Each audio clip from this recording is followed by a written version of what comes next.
Welcome to a special called joint meeting between the City of Paducah and McCracken County. We'll start off and I'll ask our Assistant City Clerk to please take roll. Commissioner Galt. Present. Commissioner Guest. Present. Commissioner Henderson. Present. Commissioner Wilson. Present. Mayor Bray. Present. And Clerk, would you call our roll, please? Commissioner Parker. Here. Commissioner Jones. I'm here. Commissioner Bartlett. Here. Judge Executive Clement. Here. Okay, could I ask Reverend Henderson to please, we'll stand in prayer. Invocation. Gracious God, our Father, again, we are grateful for this day that you've given us, and we're grateful, God, for the blessings that we right now enjoy. Father, as we come now to talk about important business, we pray that you would be in the midst of our meeting. We pray, God, that you will guide our thoughts, that you will guide our understanding. Bless each of us, Lord God. Bless our city, bless our county. In Jesus' name we pray. Amen. Amen. Stay standing for the Pledge of Allegiance. I pledge allegiance to the flag of the United States of America and to the republic for which it stands, one nation, under God, indivisible, with liberty and justice for all.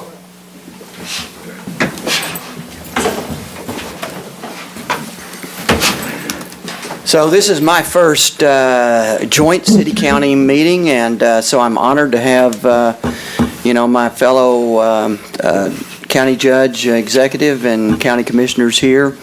And I know we have important business tonight to talk about the possibility of a new sports tourism park right here in Paducah. I know the judge is very passionate about it, and I appreciate his leadership up to this point, him and really all the commissioners. So I'll turn it over to you, Judge, and let you take it from here. All right. Thank you, Mayor.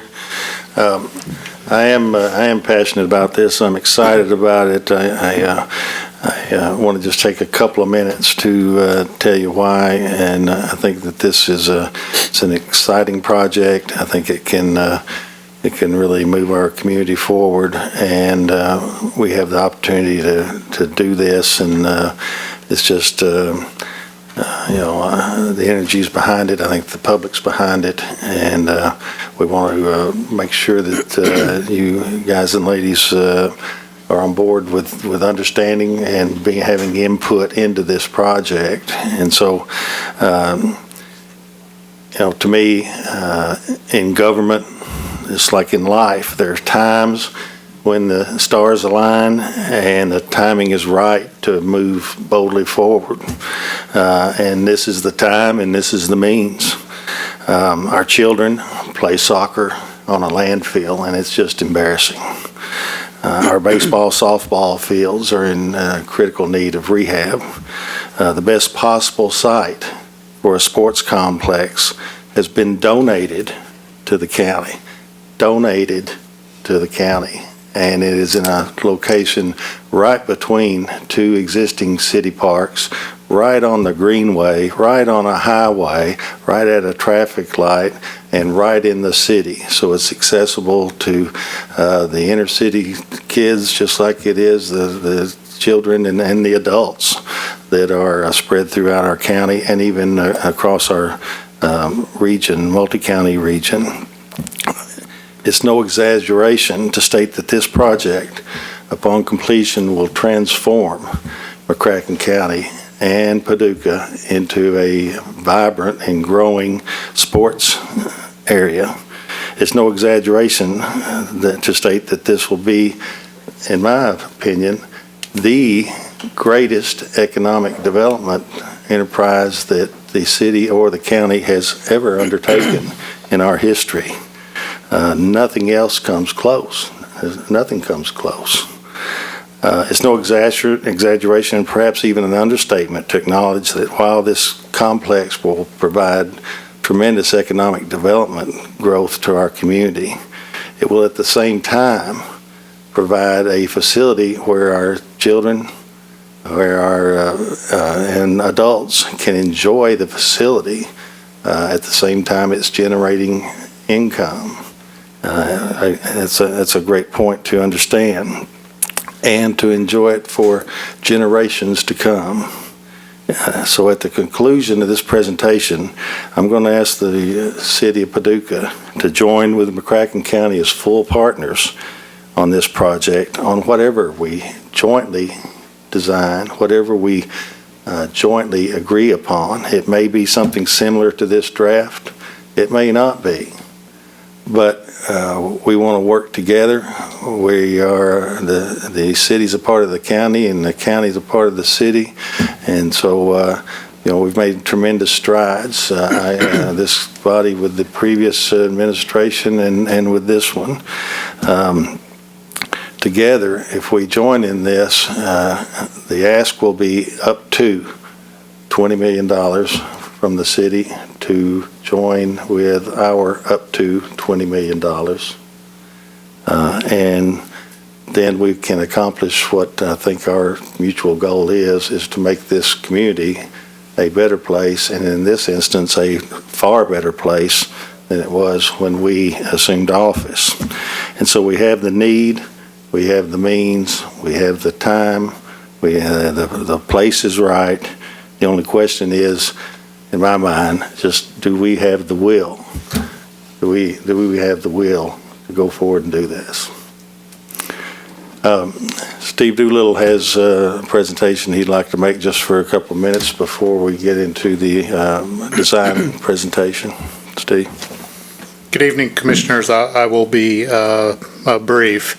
The master plan presentation you're going to hear this evening by Jeff Cantor did not happen in a vacuum. There was a starting point. The starting point goes back many years, but what brought it to the forefront was something that was going on at the city and something that was going on at the county. It started with a parent asking Commissioner Jones why we can't have bathrooms at the soccer field. Seems like a reasonable question. A park should have bathrooms, but it's because it's on a landfill and it's on a landfill cap, and we can't breach the cap. And so it started the conversation with the fiscal court about how can we do better than we currently have, both for our children and both for attracting business to Paducah. And it was going on at a good time because the City of Paducah at that time was working on its master plan, its parks master plan. And so there was a joint meeting in this room in the spring of 2019 where it would cost and where we might do that. And that grew into the City of Paducah in, it was in June of 2019, releasing an RFQ to search for consultants to do a complete master plan. In August of that year, we received proposals from over 10 companies, and a group of people from the City of Paducah and McCracken County met together, and we picked 2 consultants.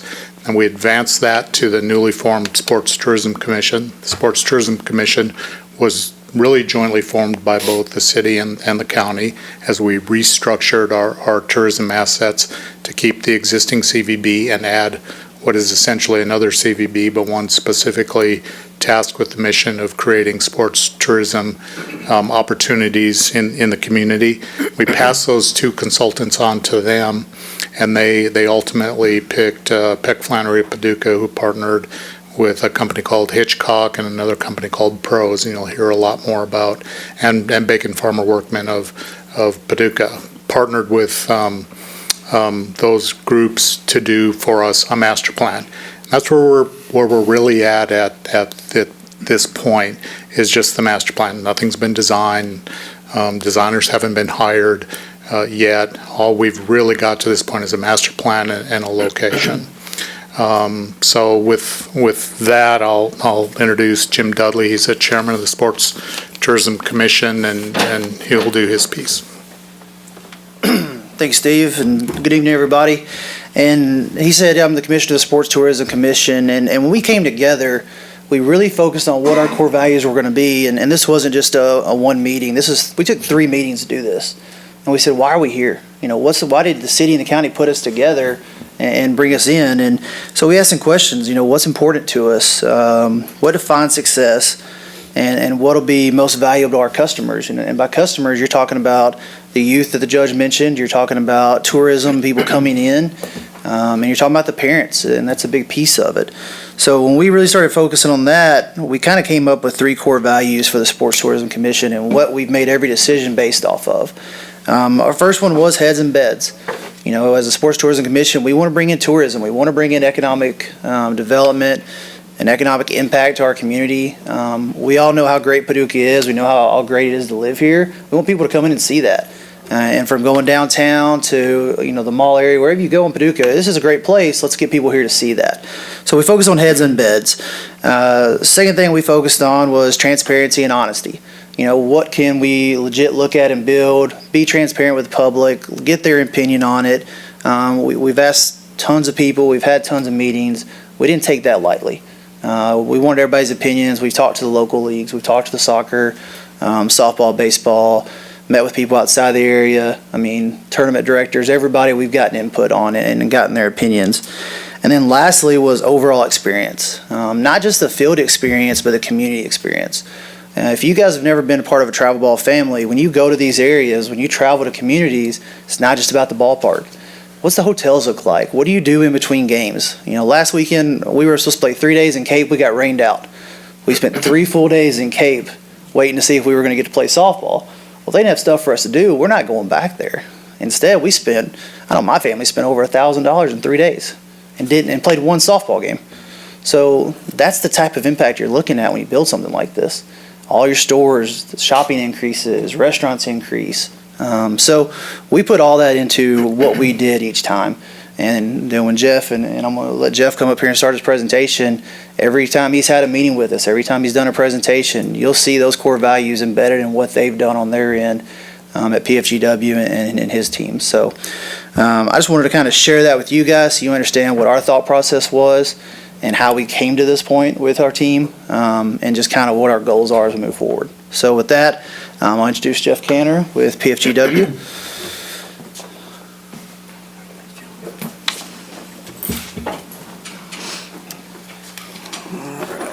Bear with me a second. Get things.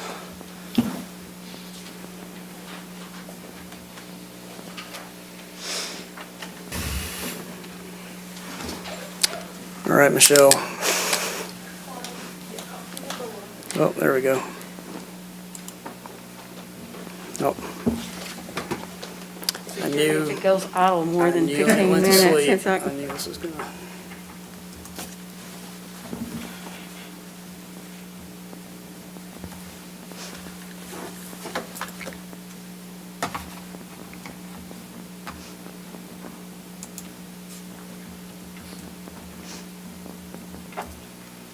there we go. Thank you. All right.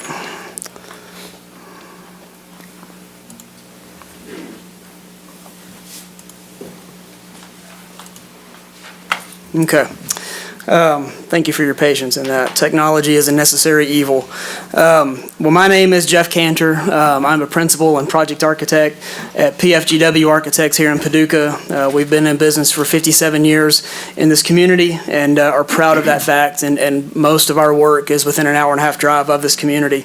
We are thrilled to be a part of this project because this is personal for us. It affects us. It affects our children, our communities.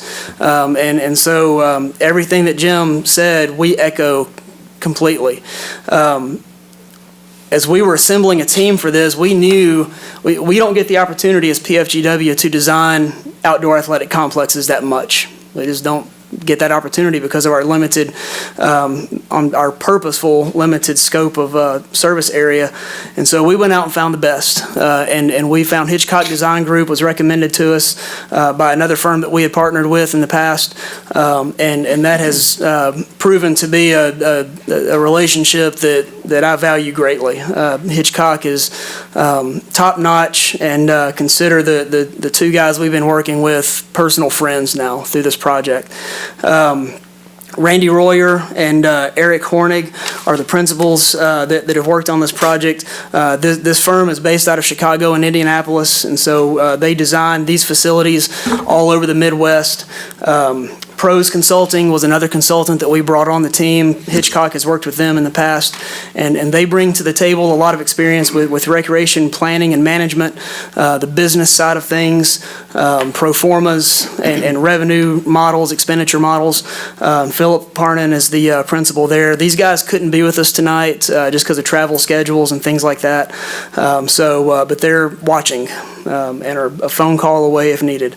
And then Bacon Farmer Workman is our other team member here in Paducah. Kenny McDaniel and Susanna Campbell have been instrumental in a lot of the research that has gone on throughout this process.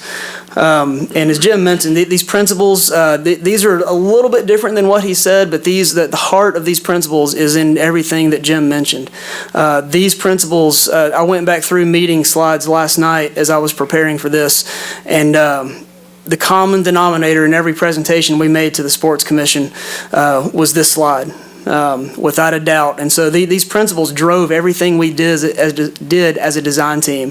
The first principle is to become a regional destination for athletic tournament play. That's the heart of this project. That's why this project even exists, is athletic tournament play. Principle 2 is to provide high-quality athletic experiences for the local community. And the judge spoke to that. We want this to be both and. Tourism and local use, and that's the heart of the Sports Commission as well. And then Principle 3 is to further develop the unique brand and identity of Paducah and McCracken County. We've got something special here, and we want others to know about it, and we want them to come back because of their experiences that they have when they come for athletic tournaments. Our process started a long time ago. As Steve mentioned, we're probably about a year in at this point, and we had 3 tasks for this part of the project. Our first task was a research and analysis phase. We just wanted to get the research in. We wanted to analyze different sites that were identified as potential locations for this complex. Our task number 2 was a schematic design phase. That's where we would take the information that was formulated and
sites rose to the top. And in the end, there was only one site that won out over all the others, and that was Bluegrass Downs. The fact that and honestly the fact that it was being donated, because at the time we didn't know the status of that. We just knew its location was prime, that it was a facility that was not being used. There was no future purpose for it at the time, and so that's why this site won. And the fact that it was donated to the county was just bonus. And so our task number 2 was we prepared several different alternatives through the schematic design process. We prepared drawings to present to the Sports Commission. We prepared some initial construction cost opinions, knowing what we know at the time, that very surface level, very conservative, and then we issued a final report at the end in fall of 2019. I'm sorry, 2020. I try to block 2020 out. So after we got done with the schematic design phase, some of the things we did was we researched the community. PFGW and BFW, we know the community because this is our community. But Hitchcock and Pros, they just they had some education to do, and it was fun to teach them about our community, about the river industry, the arts, UNESCO Creative City, food, how important food is, and the culinary arts, fiber arts. And then looking at the site that won out, looking at the history of those sites with Bluegrass Downs and being a former horse racing track, and then Stuart Nelson Park. Not only the legacy and the history and cultural significance of that park, but the legacy of Dr. William Stewart Nelson and his life, which I dug in and I'll talk about this a little bit more, but I dug in and I kind of feel like I'm an expert on Dr. Nelson, even though I'm not. So all of these things defined our design process. This wasn't designed in a vacuum. This wasn't designed as just another facility that was to be plopped down on a piece of land in a community. This is Paducah specific and McCracken County specific. Out of this process, we created several different sketches, and they kind of, as you see our process here, there were kind of hand sketches at the beginning, and they got a little more developed, a little more to scale, and then some final schematic design drawings that were presented and approved by the Sports Commission, which then took us to task number 3, our master plan phase. And this is just where we further refined the schematic design. We assembled these master plan documents, looked at the operations, the business side of things, and issued this final report on February 5th, 2021. Before we go any further, there's some assumptions that we all need to be clear on, and this kind of helps us as we go through this.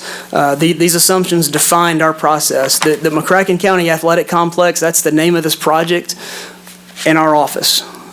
There's no name for this. We don't have a name for that. The identity has not been, the name has not been defined, and so this is just what we call it on our team. The full build out of this complex is designed to include Stuart Nelson Park. The project can be phased if necessary. The standardized field sizes are preferred, and as we go through some of these drawings, you'll see that the soccer fields are the largest size you can get, because they provide the most flexibility. And the baseball fields, again, are one of the larger sizes you can, because that brings in more flexibility. And that was one thing we heard when we went. I was able to go on the site visits with the Sports Commission back in September, I believe. And that's one thing we heard consistently through all the sites that we visited around the region, is they wish they had standardized fields in the sizes of those, because it lends to flexibility. All the fields are at this point designed to be synthetic turf. That, again, the final decision has not been made there, but that's just what we assumed in going through this process. The facility will operate at cost neutral. The county will implement an owner-operate model, contracting services where needed, or some hybrid of that. Again, those decisions are still being formulated within the Sports Commission. Local league play will be accommodated Monday through Thursday, with tournament play on the weekends. Again, that gets to the heart of the design of this facility as sports tourism, but also a complex for our community as well. User fees and field rental rates will be commensurate with market rates, and the site will host baseball, softball, and soccer tournaments, with the possibility, with the rectangular fields, of hosting non-traditional sports such as lacrosse, rugby, flag football, and that's where you start to get into greater flexibility on those fields. One of the first things we did was an athletic field analysis in the community. We inventoried the existing facilities both in the county and in the city, and you'll see those numbers there. The county inventory there at 18 combined baseball and softball fields, that's what comprises of the Reedland-Farley Baseball Softball Association, Heath, and Lone Oak. That's the number of fields in those 3 facilities, and they do use those interchangeably between baseball and softball, so that's why that number is just lumped there. The rectangular fields for the soccer complex out at the county, and then the city inventory of those fields as well. And that helped us think about our program and how that would be developed. The core program that was developed by pros and with our team, you see here at the bottom of the slide, this was our first start was with the Pinnacle report that was completed early on in this process with the formation of the Sports Commission. That was our starting place. We took that report, digested it, we read through it, we used that as our jumping off point, and so these numbers are in line with what Pinnacle report suggested and recommended. Baseball diamonds 6, softball diamonds 2, and with the baseball and softball diamonds, or the baseball diamonds do have some flexibility to be used both for softball and baseball, depending on setup. And then the rectangular fields of 6, and you see the number of acres you need per field, the number of parking acres you need per field, and then you see this core program that was developed. You need a minimum of 44 acres just for the parking in the fields. That doesn't include any amenities that make this complex unique and special and more attractive to people that come in.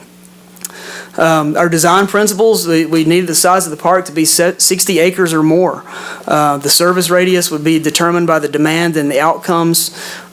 Site selection, this standalone facility near arterial streets, as was mentioned previously, this is a great location. It's right off the interstate. It's in between downtown and the mall area, our two main commercial districts with dining and hotels. And so this was, a clear winner in that respect. The length of stay that we designed around was a 2 or 3 hour experience for single day activities, and then for all day tournaments or for special events. Amenities, we needed a minimum of 6 athletic fields in one setting to make this thing even start to make sense. But along with that, you need public restrooms, as was mentioned earlier, ample parking, the turf types that are appropriate for the facility, field lighting, and then all these amenities that you'll see throughout this complex master plan are all designed to be ADA compliant and accessible. Equity of usability of this complex is important. Revenue facilities, we needed to have 4 or more revenue facilities. Fields are a revenue facility, and rentals, concession stands, shelters, rentals, retail space. Land usage was at about a 95% active and 5% passive, and that simply means that most of this property, most of this complex is going to be actively engaged. There's going to be very few areas that are kind of, if you think about Noble Park, the area behind the tennis courts over there, the wooded area, that's just, it's not very active. It's a passive area, and so this is kind of that passive, active concept. Programming, and I'm sorry, cut this off here at the bottom. Focus on active programming of all of the spaces, I think is what that says. This is the 3rd time I've done this, and you'd think I'd have it memorized by now. Maintenance standards. If you don't maintain your facility, you don't have a nice facility that people come back to. And so maintenance standards are crucial, and pros helped develop a list of maintenance standards that walk us through level 1, level 2, level 3, level 1 being the most attention needed, level 2 some attention needed, level 3 is more of the passive areas. And so there's already in this master plan a detailed maintenance standard map for this facility. Parking has to be sufficient to support the amenities and also meet local zoning ordinances we have within the city. Lighting for nighttime games, but also security lighting as well. The last thing we want is to turn all the lights off at night and then we leave it wide open for people to come in and mess things up. And so there's security lighting, but also it extends the length of game times on these weekends as well. Signage, directional signage, and facility amenity regulations, that's important so people can find their way around. Landscape design enhances the complex and the experience. And then the naming of the facility, we don't know. But there's options about naming it after a prominent or historic person, a partner, a landmark. Those things have yet to be decided. we've discussed, and even today, this afternoon, we have been discussing natural turf versus synthetic turf. That you see on this slide, there are costs with each, both installation costs, there are maintenance costs with each. A lot of times we think that synthetic turf, you just put it down and you're good to go for 8 to 10 years until you need to replace it, and that's absolutely not the case. And so these slides kind of walk through that. There's a they almost become a wash at some point about which one is the most cost effective. But the thing that we've designed around is that synthetic turf provides the most flexibility. In the event of weather like we had last night, where we got, I don't know how many, 2 inches of rain overnight, synthetic turf fields are playable sooner than natural turf most of the time. But now we're starting to learn about some systems, and you think about Major League Baseball, they turn those fields around pretty quick. Now they're tarped, the infields, but the fields can turn around pretty quick, and so we're still walking through this with the Sports Commission about which is best, which is the best value, which is the best for playability, for usage. And so these discussions, this is still a very fluid situation, no pun intended. The programming for the full build out of this facility, the baseball field sizes are designed at 300 feet down the fence or down the foul poles, and a little bit more to center. The softball fields are designed for 300 down the, or let's see, yeah. And so these just kind of walk through. I'm not going to get into the details here, but standardized field sizes. And so once we started to determine these, this really affected how many fields we could get on the facility. And the larger the fields, the more flexible they are. And then you see that with the multi-purpose rectangular fields as well. And the real big difference here, if you play younger kids on a full-size baseball field, you still only have one baseball field. But you play younger kids on a full-size soccer field, you can subdivide that field up into 4 different fields, 2 different fields, 3 different fields. And so all of a sudden you go from 6 fields on the oldest age group to a younger age group, 3 to 4 fields per field times 6. You can get up into the 18, 24 fields in one complex. And that's the beauty of the rectangular fields. That's an important caveat, and that plays into our hotel room night calculations as well, that we'll see in just a moment. And so that's kind of what drove these standardized field sizes. So the primary program elements, I'm just going to kind of gloss through these. 6 multi-purpose rectangular fields, 6 baseball fields, 2 softball fields, the appropriate staging and warm-up areas, restrooms, parking.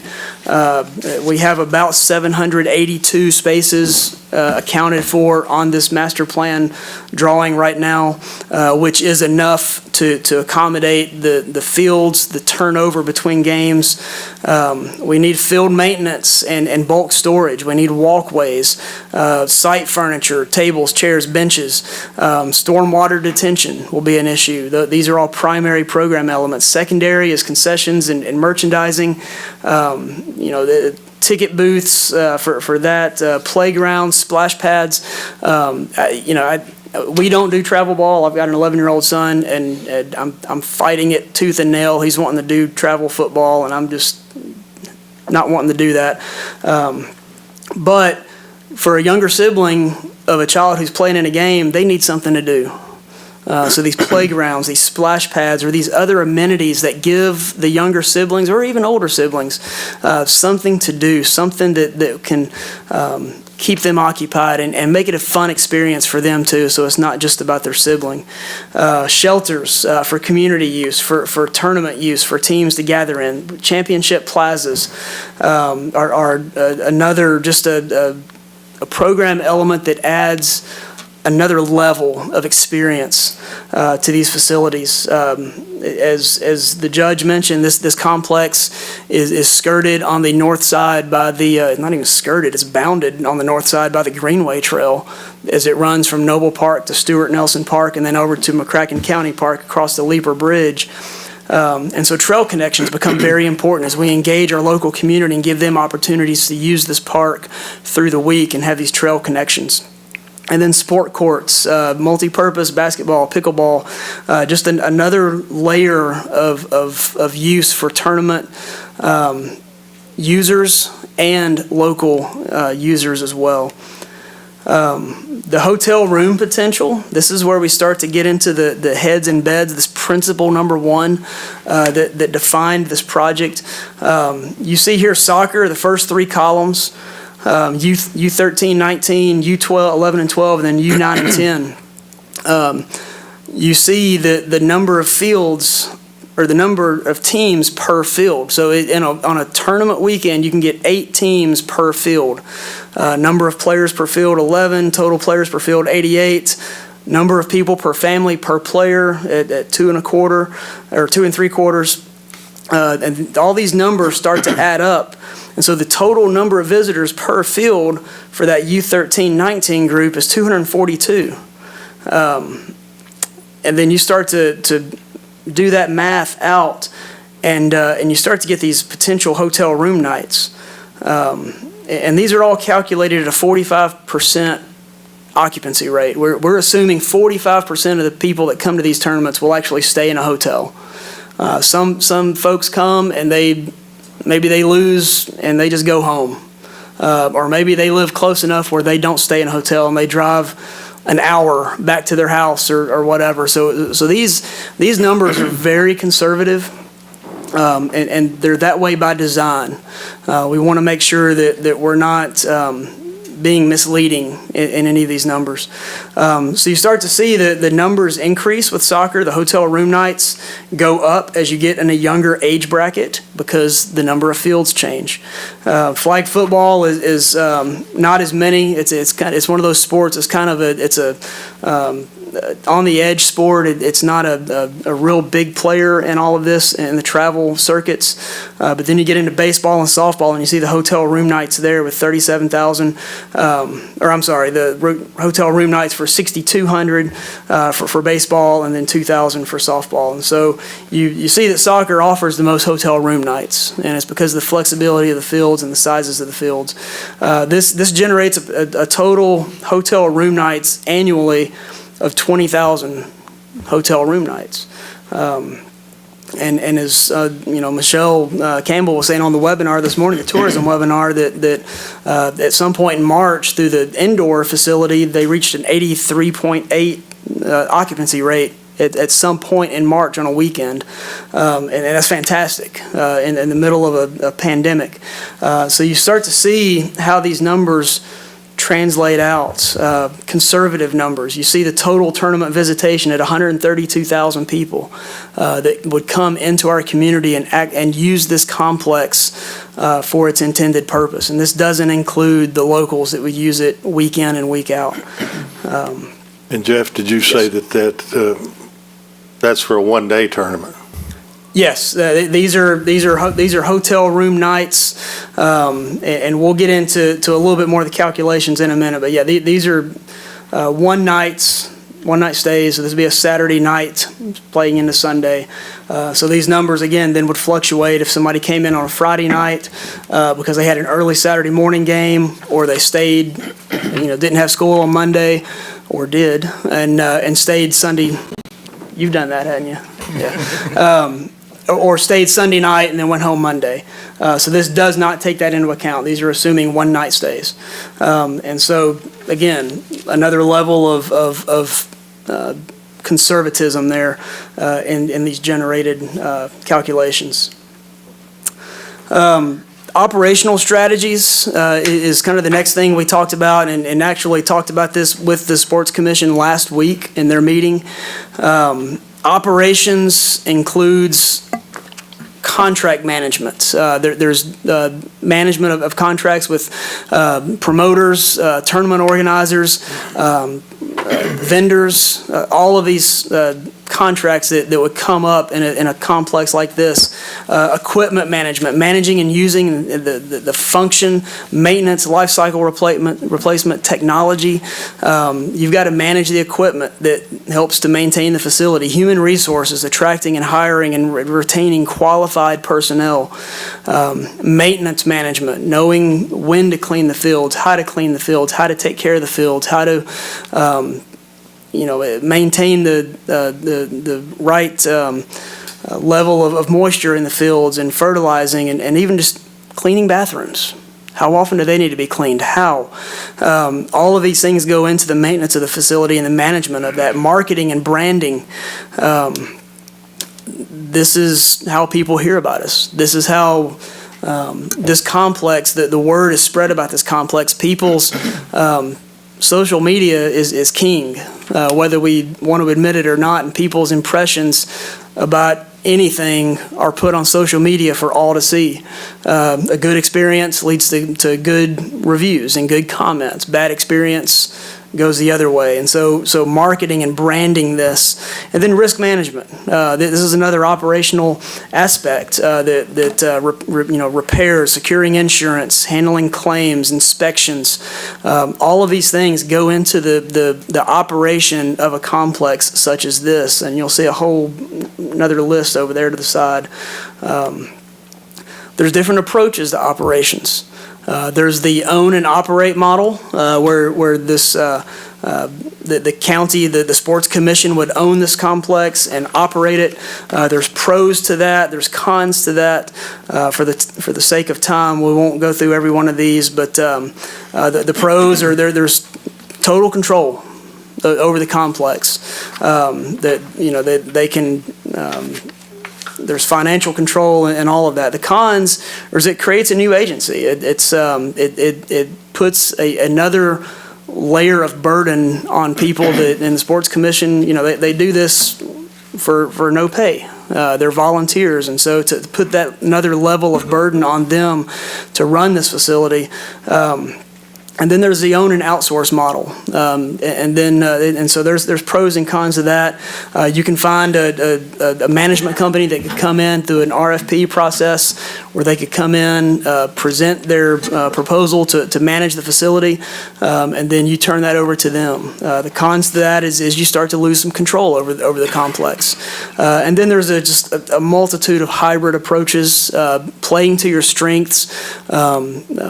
And then making up for your deficiencies. Where you have a deficiency in managing this, you find somebody that has a strength in that, and you retain their services. So these things are all things that we're discussing with them, presenting to them. Again, we discussed it last week, had a great discussion, great questions. Because this is a big decision. Getting the design right is one thing, but if it's not operated properly, it doesn't matter what the design is. And so these are huge decisions that have to be made. So I'm going to switch to the video. Maybe. All right. So this is a fly-through. This is the master plan model, 3D generated, a fly-through of the facility. There's no sound. I'm just going to let it play, and I may speak over some highlights as we go. And yes, you will see moving figures. You'll see the same guy like 37 times. It's humorous. So this road that you see coming in here to this first parking lot is from 32nd Street. That's a traffic light at 32nd and Park Avenue at Chip Wynn and Watermark Honda. The two softball fields are to the right. The building you see here coming up, the big building, that is the existing grandstand for Bluegrass Downs. That is something that we see as an asset and not a detriment. Nobody can think of another athletic tourist destination in the country that has a horse racing grandstand as its central feature in the facility. So we intend on renovating that, repurposing it, and using it to make it a signature feature. You see here the Championship Plaza on the right as we pan around back towards the fields. You'll see a lot of landscaping. You'll see a lot of paving options and designs. Those are just things that nothing's set in stone yet. Those are just things we add in there to enhance the feel of it, and those things do enhance the experience at the complex. This is the championship baseball field or softball field, depending on the tournament. They're in front of the grandstand, so you can sit in the grandstand and watch that game under the cover of shade, or potentially inside an on-site restaurant or something of the sort. These are the sidewalks that go back into this this first set of 5 baseball fields.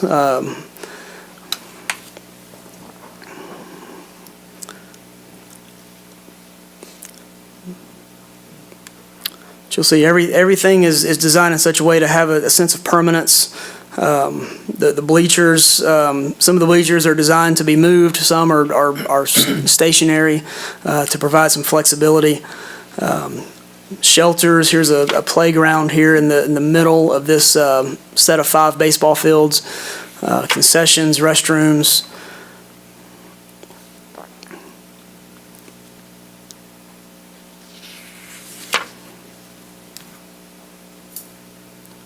And this is moving back down toward the parking lot that comes off of the Metcalf Lane area, kind of in behind Finish Line Car Wash and that general area. I'm sorry, Expressway Car Wash. That would be where the maintenance buildings are and some of those behind-the-scenes facilities that the public doesn't really want to see or need to see. Batting cages, there's 12 batting cages total on site. This moves into the Stuart Nelson Park portion. We've created, and you'll see some still images of these spaces as well. We envision this as Stuart Nelson Plaza to not only create that public space for the community, but to also better tell the story of Stuart Nelson. The only thing that tells a story at that park is a small plaque that was erected, I think, 5 years ago. And so we want to do better. We envision doing better with that. And then this gets into some of the areas, passive areas to the right here, moving up into the soccer field areas with the associated parking lots. Concessions, restrooms here for this side of the complex. A splash pad spray park area here that we've envisioned. Shade structures are important, and then just the sheer size of these fields. It's kind of hard to appreciate the size of these. And then you see the multi-purpose sport courts there. And then this road that you see going off to the right of the screen and off the right-hand side of the screen, that's Stuart Nelson Park Road, just for orientation, that goes back out to Park Avenue.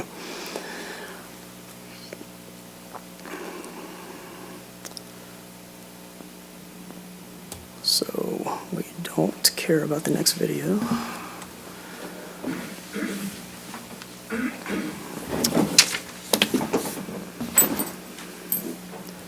All right.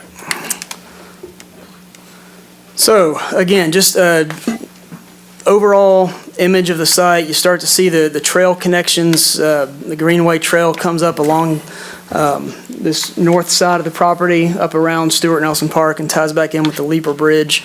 Again, overall shot of the site from the Park Avenue entrance. We see this is the main entrance, the grand entrance. As you come in the traffic light, you cross this bridge.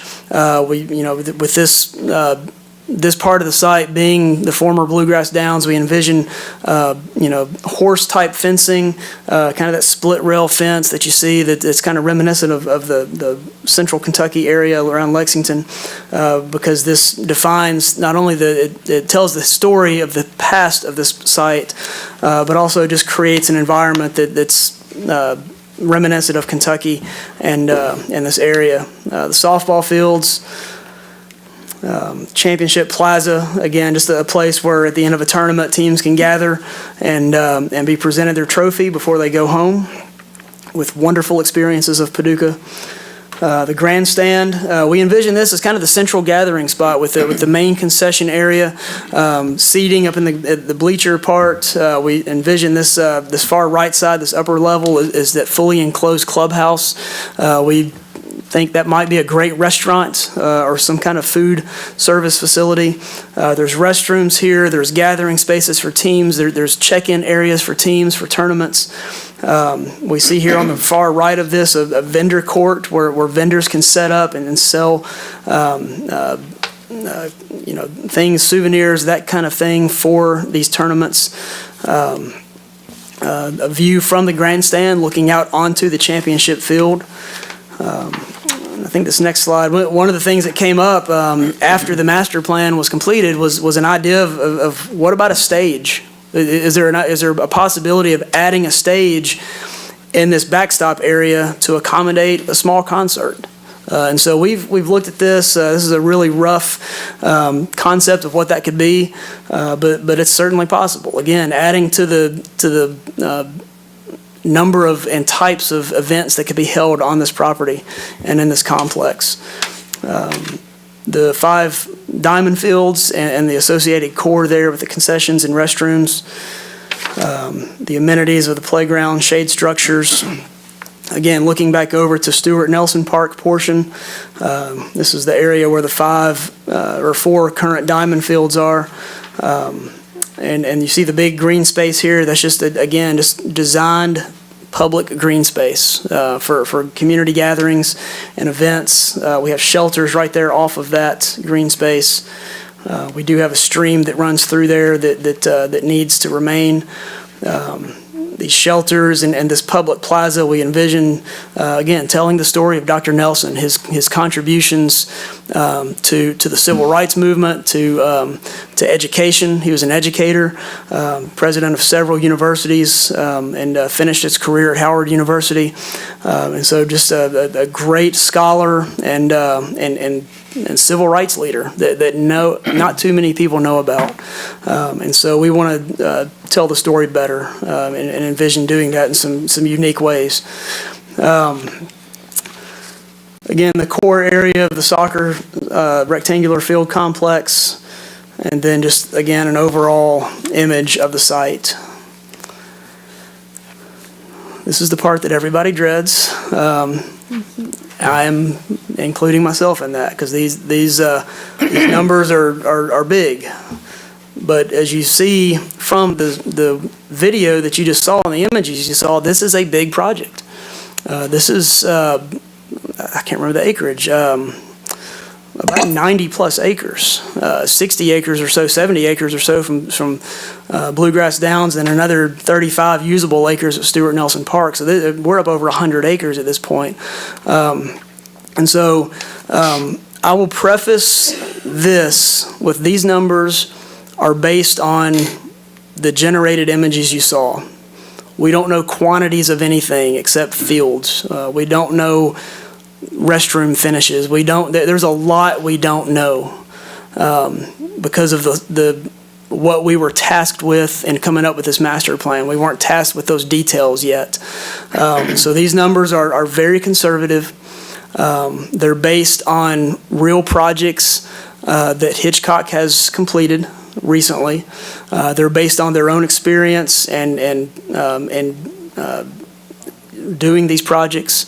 They're based on current, at least at the time this was done, current construction costs and everything. We know some things have changed, and we've got some escalation built in here to account, we hope, for some of these price increases that we've seen. But you know, this number, this 41 million, and this is different than what's in the master plan report. I found an error last week going through the spreadsheet. We were accounting for 7 soccer fields at one time, and we backed it off to 6 because we were getting into some wetland areas, and we never changed the number in the opinion of cost. And so we've knocked $1 million off the cost overnight. And I know that, that helps, but it's not enough. But this number is full build out, full feature, full amenity, splash pads. This is kind of the Mercedes version. Now what you'll see to the next two columns to the right, you see a low range and a high range. The low range is simply, it's 85% of this full feature project budget. And that's just what if we were high on our numbers? And so it's got a safety factor in there. And so this could be where it falls. It could fall within this $35.5 million range.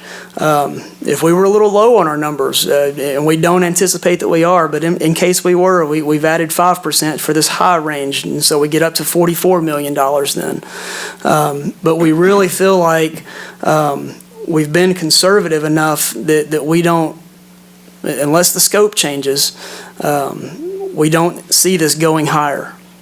The thing we've done in the last four columns is we've broken these down by site. What's the cost associated with each site, just so we kind of see where the breakdown is starting to fall, and what it costs to develop a diamond field complex versus a rectangular field complex. Each of these sites is different. The sizes are different. Their current uses are different. And so all of these things play into it. So the Bluegrass Downs site, just building the fields and the necessary amenities to make that work with parking and is going to be in that $17 million range just for Bluegrass Downs. You start adding amenities such as the grandstand renovation, these playgrounds, and some of these other amenities that make the park and the complex that much more attractive and special and a destination. There's another $5 million there. And so you start to see the Stuart Nelson site, again, just the site, infrastructure and fields, $8.5 million. The amenities are $1.7 million. And so you start to see how these break down a little bit. Under other project costs, we are carrying quite a bit of contingency at this point because we just don't know a lot. We've got a design contingency in there of 5%. We've got a bid contingency in there of 5% in case when this thing goes to bid, the bids come in higher for some reason, like COVID, escalation prices. We've got a construction contingency in there of 5%. There's almost $5 million there just in contingencies that we think are very conservative. The construction contingency, I think that's probably safe. Design contingency, I would say that could be adjusted downward. We've got construction testing services in there. We've got escalation in there for a period of 1, 3, 5, and 7 years. And so you'll see that in these pink cells over here to the right. If we were to just do the Bluegrass Downs site, and there would be an escalation factor there of $346,000. If we just did that site in year 1, if in year 3 we decided to add the amenities, there's going to add another $300,000 to the cost of the project on top of the $5.1 million that the amenities would cost. And so that's kind of how that works. It adds that cost because you've waited. It's only going to get more expensive to build in all likelihood. And so with labor costs and time and the cost of money, and so that's what those numbers represent. Design and engineering services, this is not our fee. We have thrown a number in here for this second phase of the project with the design development and construction documents and construction administration. We haven't even given a fee on this yet. We haven't been asked to. So this is just a placeholder. Construction phase services would be probably included in our fee. So that's in there as a separate fee, but that would probably be included within our fee percentage fee for this project. And so there's a lot of unknowns at this point. There's a lot of generalities that have been taken in developing this, and so we don't want you to look at this and go, oh, $41.8 million. That's a lot of money, and it is. But that's by no means, no bids have been accepted, no drawings other than these renderings have been done. So it would be unfair to say that that's the project cost at this point. It's a projected cost. And so,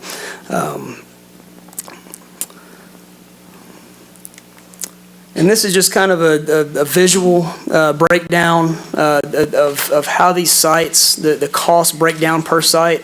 This purple here at the bottom, that's the fields. You can see that the field development and construction is by far the most expensive part of each site. And you start to see some of these others, the site structures on the Bluegrass Down site.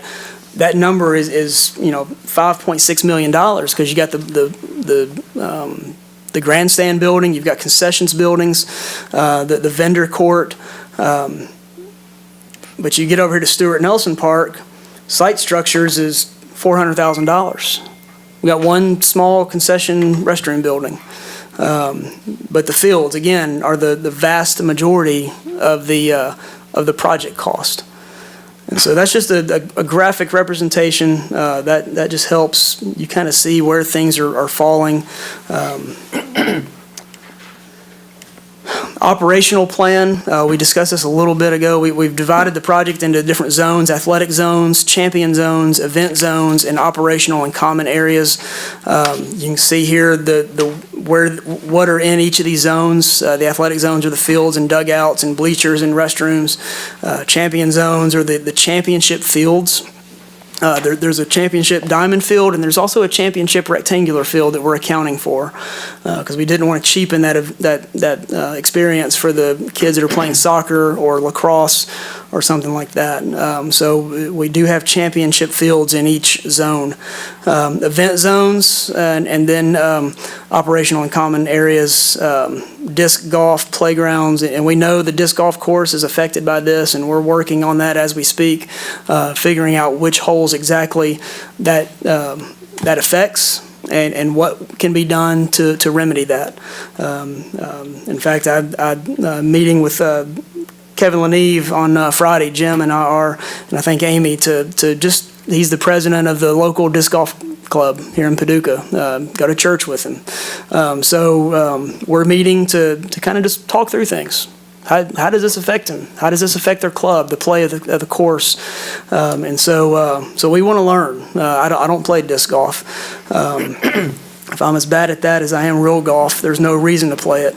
And so these operational strategies, the organization and operation structure, again, nothing's been decided. But this slide kind of gives you an idea of the number of people that would be needed to run a facility like this. A director in some form or fashion, a brand and communication manager, a maintenance manager, maintenance techs, laborers.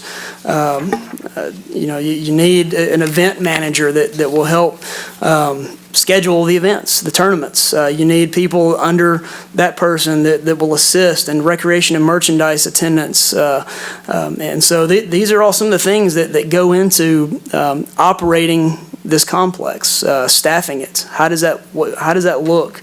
Who does it, and who operates it? The operational plan, as I mentioned, we've developed these tasks. And so you see the turf maintenance. This is for synthetic.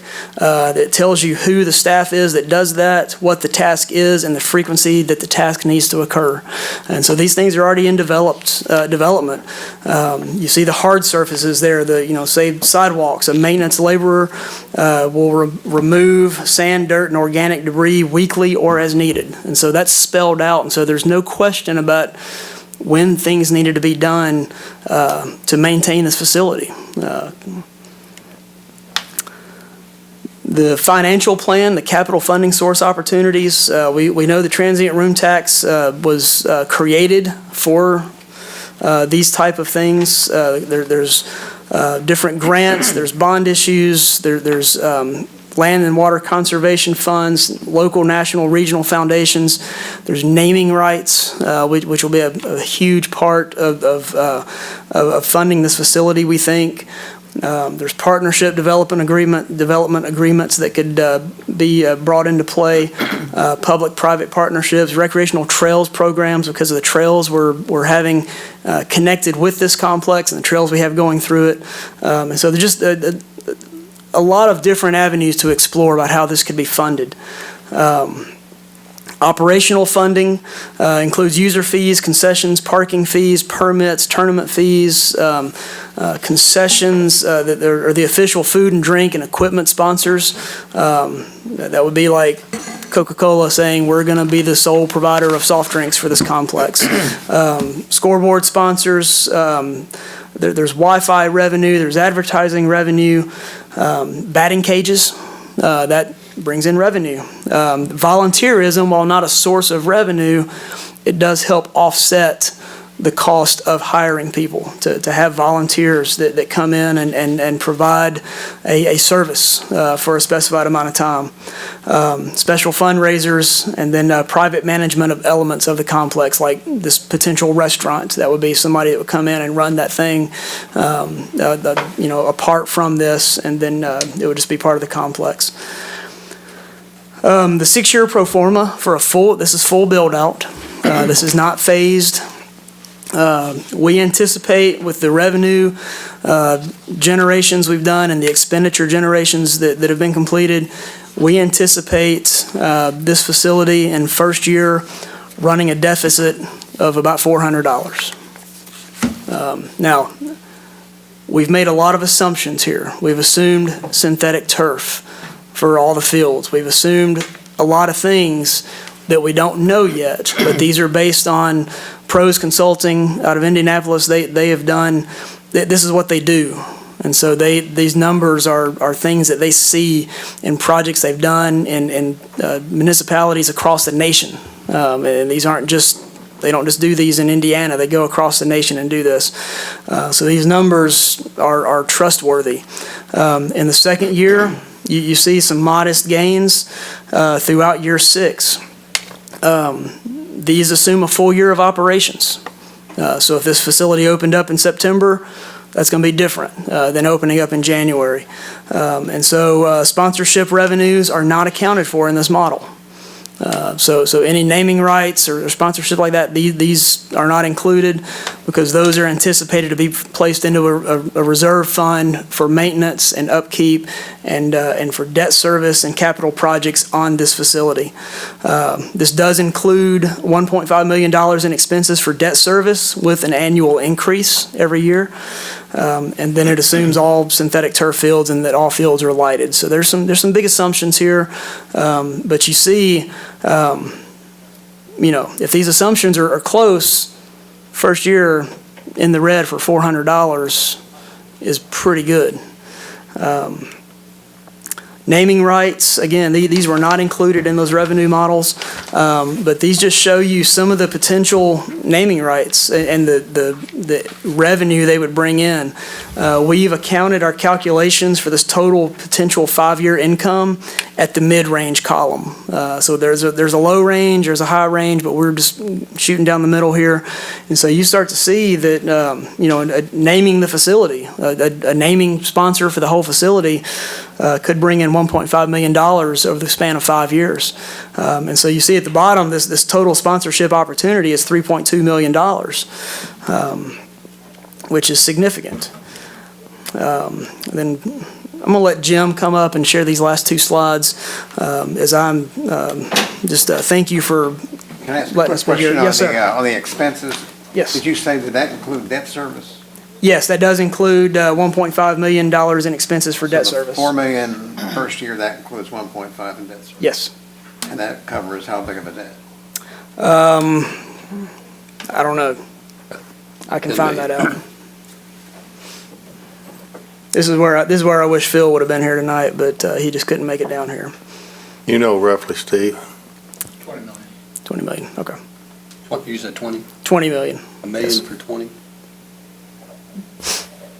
So, are we going to take questions now, or do you want to? Let's let Jim present these last couple of slides, and then I'll come back up and answer questions. So. Give Jeff a small break, and So the other thing we wanted to look at was also, and the judge mentioned this, he says probably could go down as the greatest economic impact this area has had and possibly forever, right? And it's easy for me to sit here and show some pretty pictures and say I can do this, but can I put my money where my mouth is? Well, I can. The first thing we did as Sports Commission was we bought 4 courts for the Expo Center, basketball, volleyball. So Michelle got those installed August, September of 2020 in the middle of COVID, a pandemic. But she's been able to put some events on since September till March. And just to throw out some real numbers, and these are direct spending, from September to 2020 to March 21, she's brought in $1.2 million in lodging, 1.4 in food and beverage, 1.2 million in retail, 640,000 in recreation, and 650,000 in transportation. So $5.3 million in direct spending my commission has already been able to bring into this area with 4 courts during a pandemic. Imagine what we can do with this complex. And that's what these numbers right here will show you. You're looking at one-day trips as that first number. So if we just had one-day tournaments, people drove in Saturday morning, played ball all day, drove home Saturday night, they're going to spend on average $36, or between $29 and $36 per person. So if you got 4 people in your family, 36 times 4. If they spend one night here, they're going to spend between $110 and $128, again, per person. So you take those numbers right there and you figure in what's that going to bring into our area. It's going to bring in a minimum of $8 to $10 million a year in direct spending. That's not indirect spending. That's not new employees. That's not new jobs. It's not that dollar turning over. That's direct spending into our economy.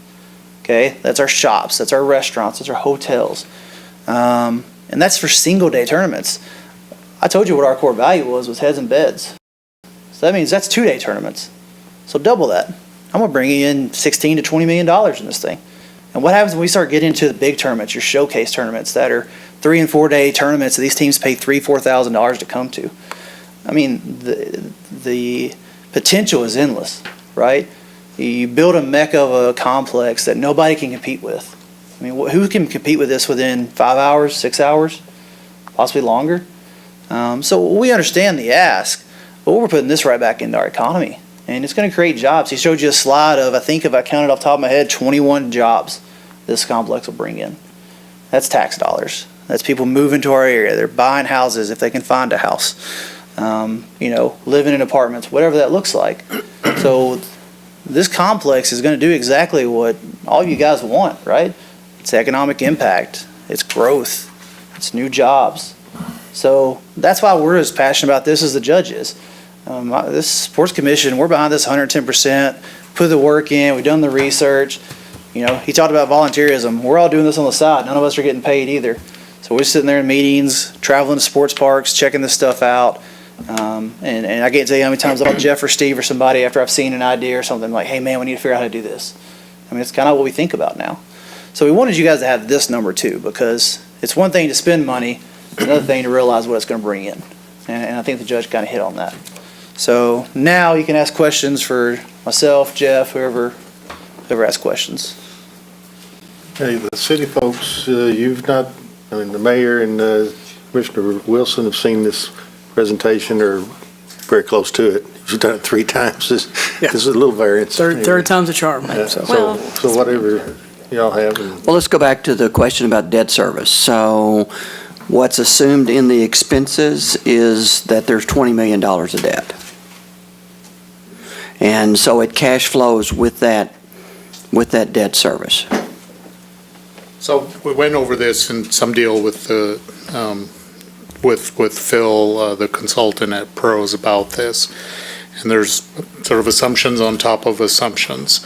It's the first full year, depending on when you launch, and it assumes everything goes perfectly, and it assumes that the business model that's preferred in the master plan is exactly the one we implement. Like we're absolutely reserving all weekends for tournament play. We would never have a local event on a weekend.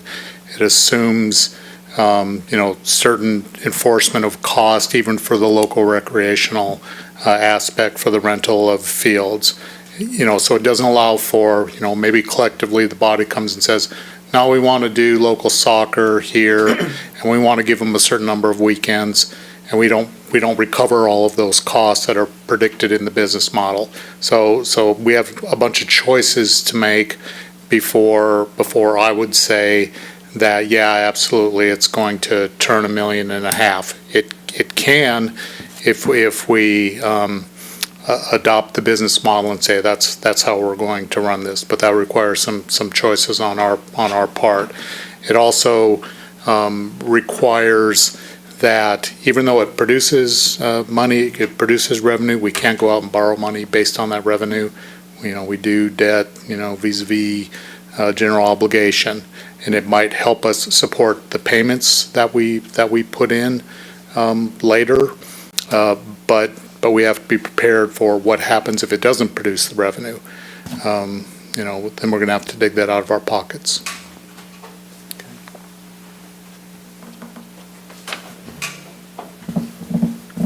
I know you've got a question. I have a list. Well, I want to go back to that, because if that 1.5 million is set aside for debt service, that would bond 20 million, would that not be 20 million that would come off of the $42 million construction cost? So that the city and county would be left with 20 million to fund? Roughly 22 million. Well, to be correct, yes, 22 million, if we stay at a $42 million complex. So am I just making it too? Well, that really goes to how you're going to pay it back. The money you're going to use for the repayment of the debt that gets issued. You can't, you have to borrow the money first, or you have to assemble the $40 million first, and then the revenues that are generated by the project are how you're going to becomes perhaps part of the picture of what you're going to, of how you're going to pay it back, and then what other ever sources you want to put into it. It might be a general fund, it might be some from the transit room tax, it might be some from stimulus funds. There may be other avenues that we do that. But you got to get the money together first, and then rely on that as perhaps part of the repayment strategy. Okay, so I don't understand that. So we got to get the 40 million together first, even though we have the ability to borrow 20 million, if I'm understanding, based upon the revenue stream. So what would the debt service that's in that 1.5 million of debt service, what is that?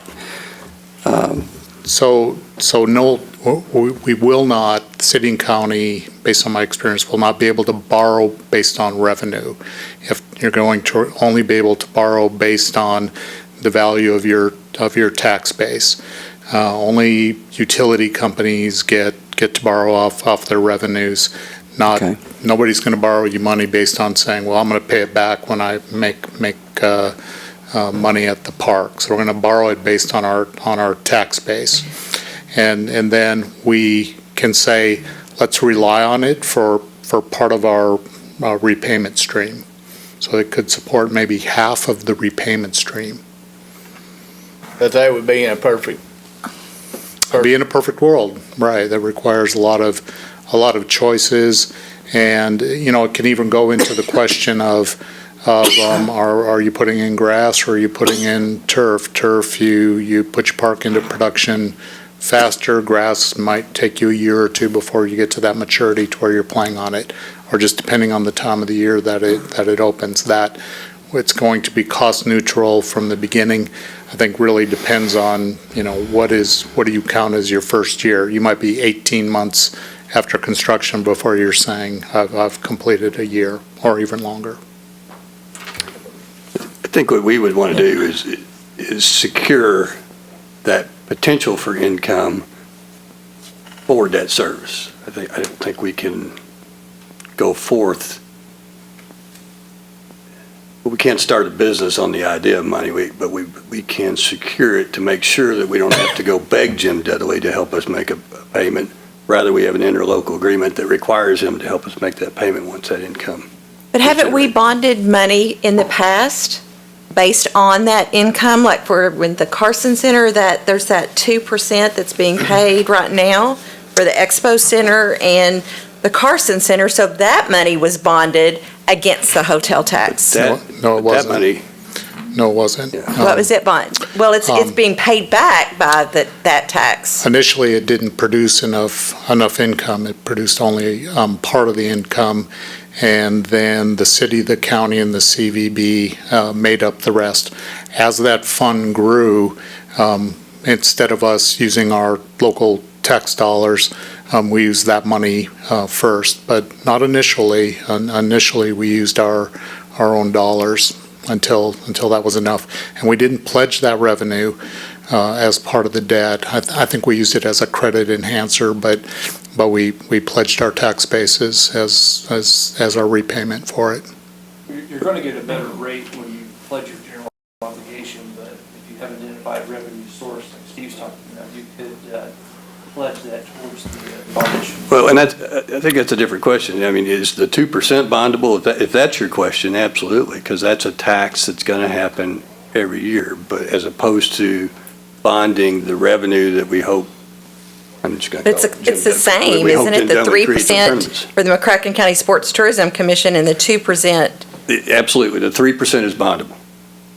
If that's what you're asking, is.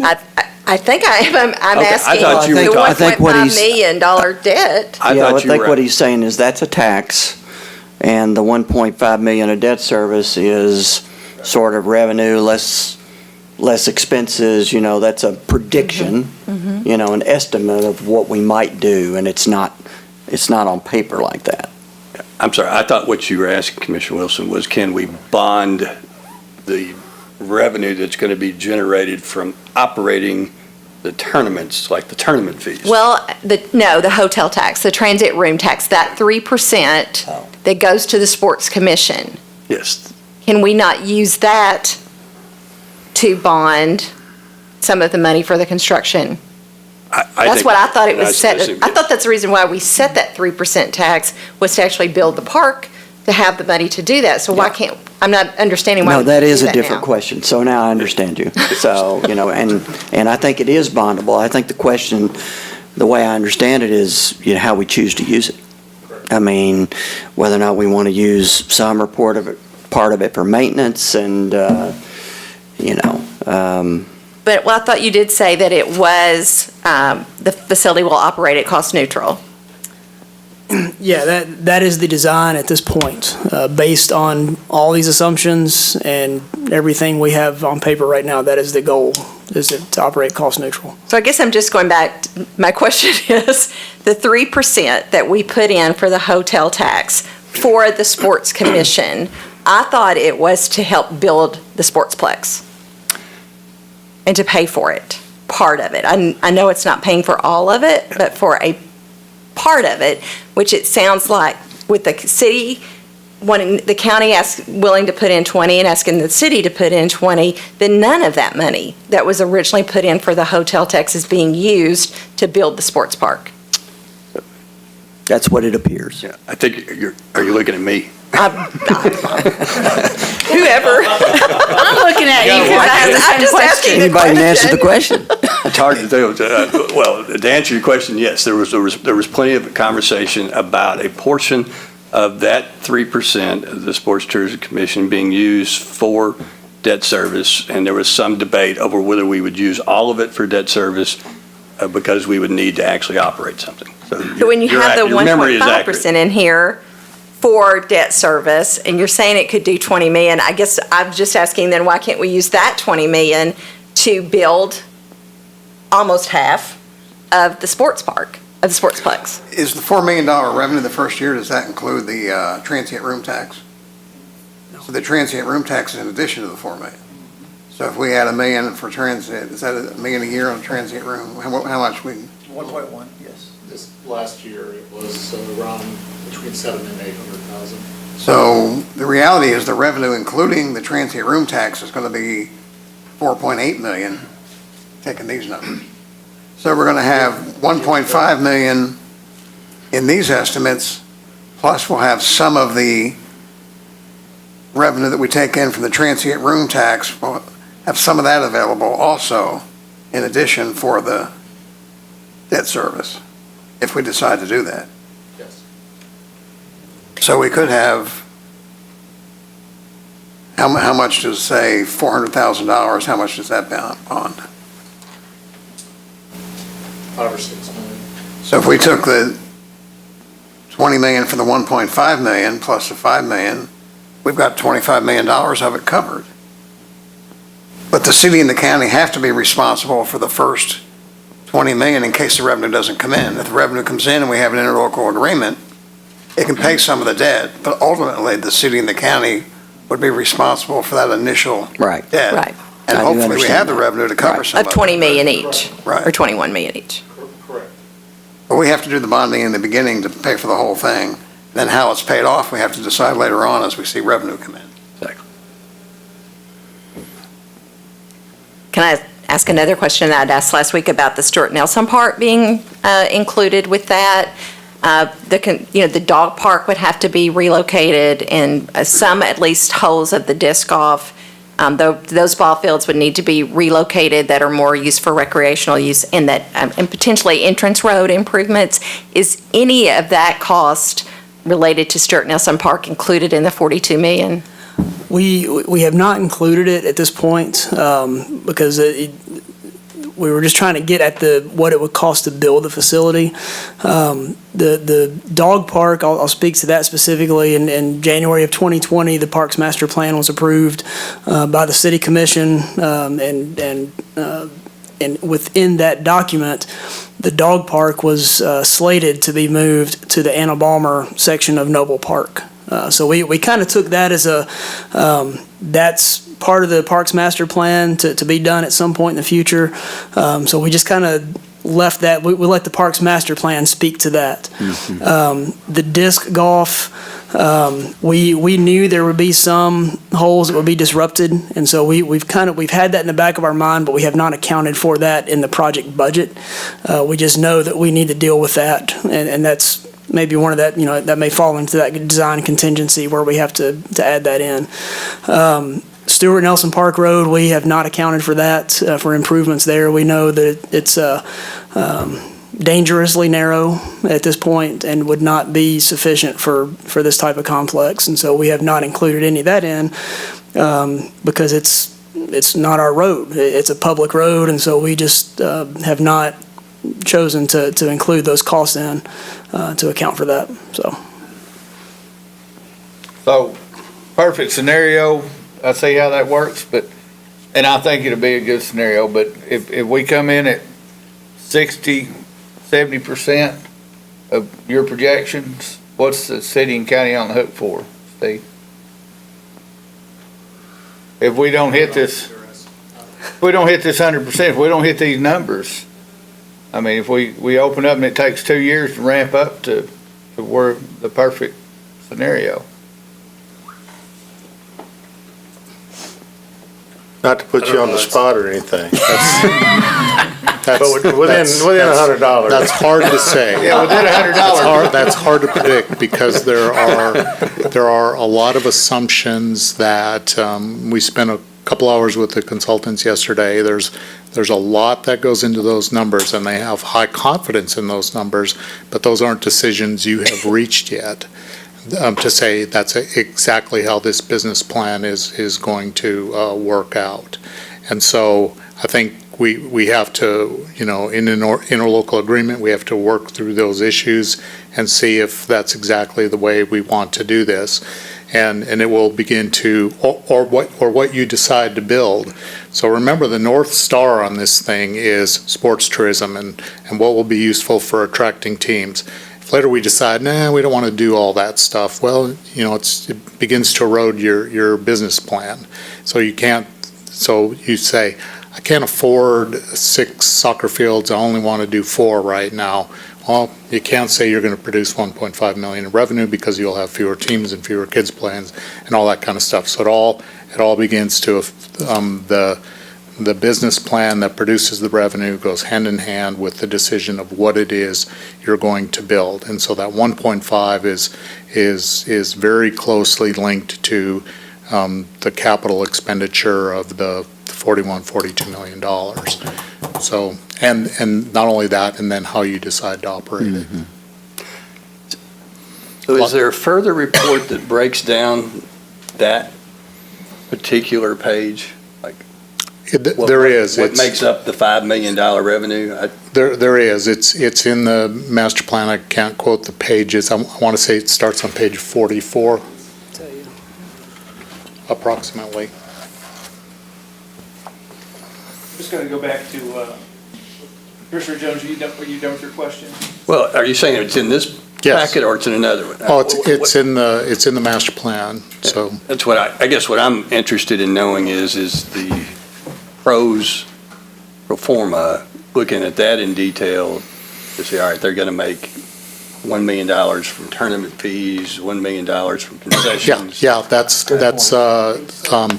page 73. So in the master plan, which you can find correctly on our website, Steve. Okay. Where'd Steve go? It's on the city's website as well. So if you go to the master plan, it does a deep dive into the detail of where the revenue comes from. Right down to, there'll be $925,000 in concession stand revenue. And just for an example, so we're talking to the consultant, and I'm like, man, that's a lot of hot dogs.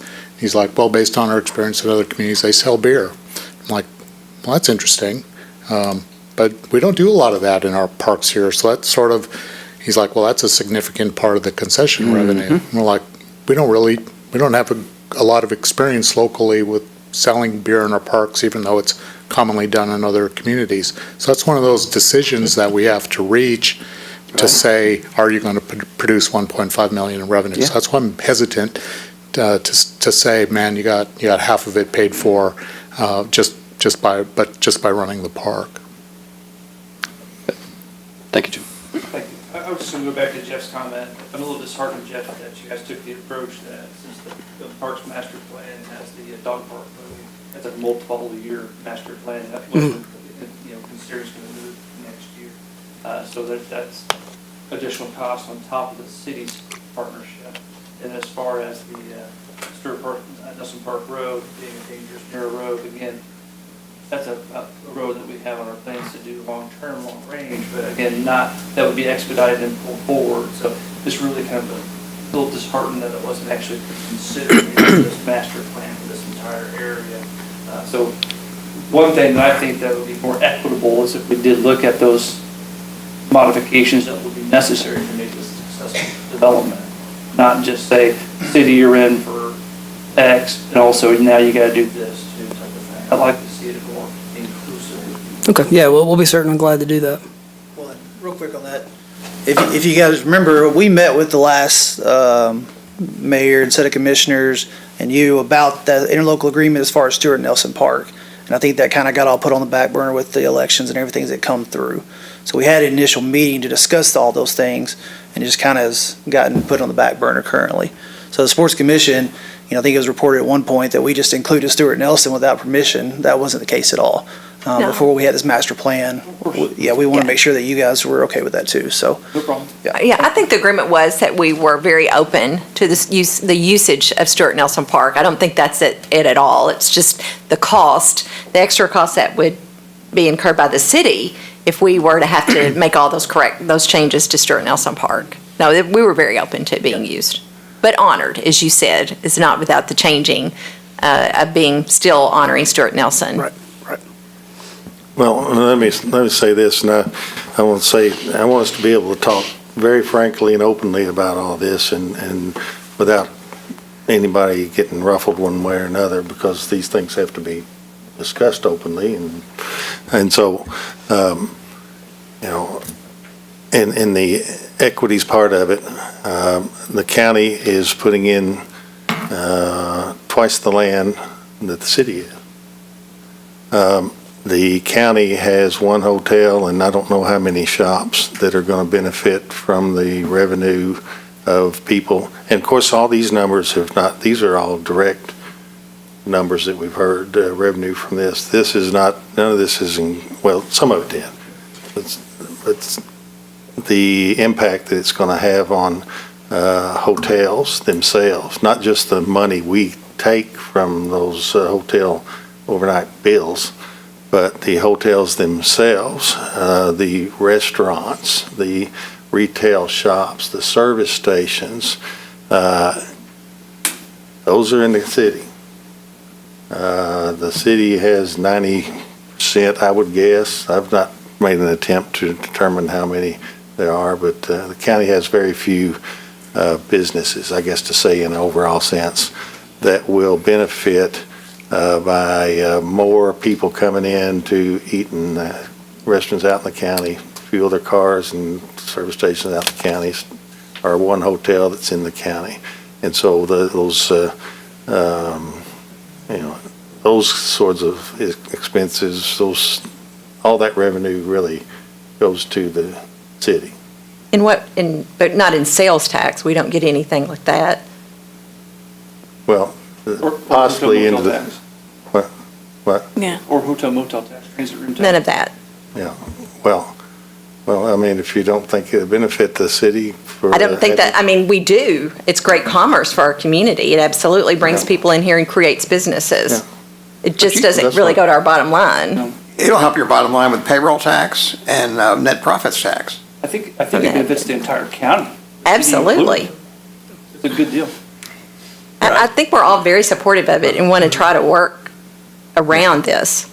I mean, as far as, I don't know what it costs to build a dog park. And I think, maybe I don't know if we have the time or if this is the time to get down in the details of how much are we gonna spend to move a dog park. Gosh, when you're talking on a $40 million level, dog park, some chain link fence, I guess.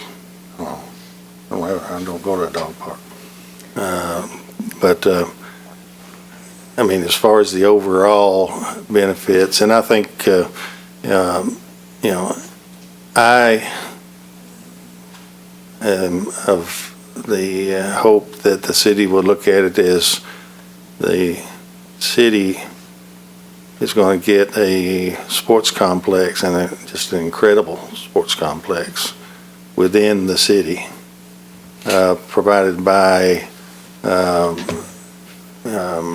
majority of the land's going to be county land, and available right in one of my primary goals when we started talking about when I got elected to this position was do this soccer really, but baseball, softball's coming on board too, but to have it available for the kids in the city.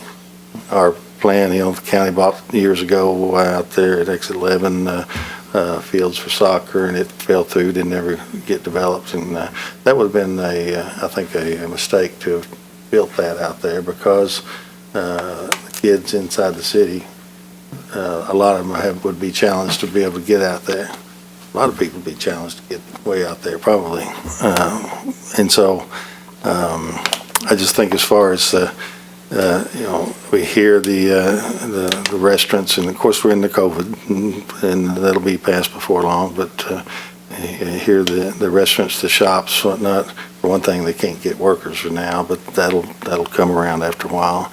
But I think the people that are going to come in here, I guess my point is, the activity will be in the city. It'll be spurring potential growth. I've already had one person Saturday as a business right there near that park site said that he's going to announce very soon a large expansion of his business based only on, maybe you know who I'm talking about. It's great though. Yeah, and that's going to happen, I think, all through that corridor there.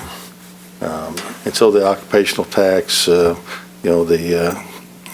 development within the city, just the commerce in general. And again, all those things have not really been, and I don't know. The state has this formula I always question. It's like every dollar that's spent turns over, like 100 times, and it's, this astronomical number. I never did believe that. But they put it out there, and maybe. So you're going to use it. And so, and it depends on, of course, the business. a national chain store. I guess they take the money in, they pay their people, and then the rest of it goes to Denver or, wherever the corporate headquarters is. But our little coffee shops, our little local shops, they're going to get a big boost out of something like this. Judge, there's no question, that a project of this size and scope could make a huge impact on the community. It's just that we've got to figure out how to make sure that we can pay for it in a fiscally responsible manner. And so that's something that, we need to think through. The hotel tax, kind of going back to that issue that Commissioner Wilson brought up, I think it was quoted to me that right now we're at the rate of about $800,000 a year or so on the new tax, for the Sports Commission. Pre-COVID, it was 1.2. Post-COVID, what could it be? It could be, 1.5. So, that, to your point, that was established, for just this sort of thing. And so somehow, in my view, that's got to be included, in debt service and somehow making that be a part of the project. That's just a personal feeling I have, because there was, it was a good move. It's proven to be a good move, and we think that post-COVID, there's more hotels being filled with the volleyball courts and all that's happened, and so we're hoping that revenue goes up. We just have to account for it, and somehow make sure that it's included in our plans. And whether or not that's help support the debt service, we need to think about it. We need to reflect on, everything that we've talked. I want to make sure, though, that if any of the other commissioners, Commissioner Galt. No, my questions were the same as Commissioner Wilson's. It was about the tax, and the same as CVB and where the debt service was coming from. It was all right in the same line. Okay. So I think we're all on the same, or the three of us are obviously on the same page, so I don't know. Commissioner Guess, I agree. It's probably, other than Rick, is I deal with construction every day, and I know the water board, the 5% doesn't come close. I wonder if the real cost, but we won't know that till we get in it. I think it's a great idea. That's just what if the 40 million turns into 60 million? When it comes, and then what do you do? Yeah, because I know cost, as Rick knows, I don't think 5% touches where we were a year ago, when probably a lot of these numbers. Inflation you're speaking of, right? Yes, just the real cost today versus 6 months ago, a year ago, is totally different. Commissioner Henderson, any thoughts, questions? Well, obviously, I think it's an absolute excellent move for the city and for the county. But from day one, from when I began to learn about all of this, I was always told that the transient tax was to go toward this kind of program. So we got to figure out where that actually goes, and then I think we've got to figure out where we find the money. And I think we've expressed before that the city has some other priorities as well. And so we want to try to make sure that we are able to meet some of the obligations of those priorities. And this is a part of our priority. Right. But I can't see us giving the total amount of bond money that we have to just this. So I'm looking for something that's going to be a win-win for both the city and for the county. But it's what we've been presented tonight is absolutely, who would not go along with something like this? We just have to figure out how we're going to do this.